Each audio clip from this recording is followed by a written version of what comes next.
Hello, welcome to Spatial Data Hub. In this video, I'm going to show you how to style your QGIS layer by sizes. So here on my screen, I have the cities in the world and their populations, population data, and also have the world countries boundaries. So on our population cities, you can right click on it on your layers panel, right click on it and open attribute table. If you don't have your layers panel here, simply right click here and activate layers panel. So let's just go back there. On this attribute table, we see different things. We see the coordinates, we see the name of the countries, but our point of interest here is the CSV data PO showing the population of each of these cities. So we can close this up. We're done for that. Then click on the layer styling panel. On the layer styling panel, we'll change the single symbol to graduated symbol. We'll change the value to the CSV data PO showing the populations. We change the methods to size instead of color, and then classify. We see a result already. Let's change the equal count to probably equal interval.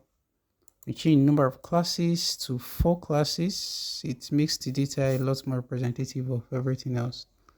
We can change the color. This color is a bit noisy. Let's use black.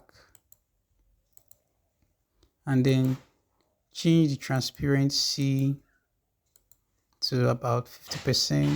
And then we can also adjust the countries layer. The countries layer, we can adjust it to something simpler. We can adjust this the sizes from, let it range from 3 to 15. This makes it easier to visualize.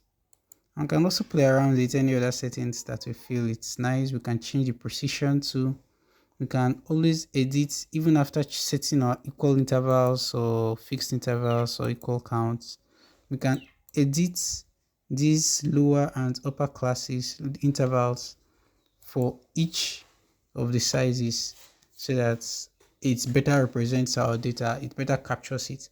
For example, if you want to show which countries are, which cities have population greater than 150 million, which cities have population greater than 100 million, it does not make sense to just jumble everything up into one classification. You get that? So you can always adjust your classifications and make sure you include your legend to be very descriptive. That'll be it for this video. Thank you for watching. If you have any questions, do well to ask in the comment section or check the about, reach out to me through the links in the about section of this channel.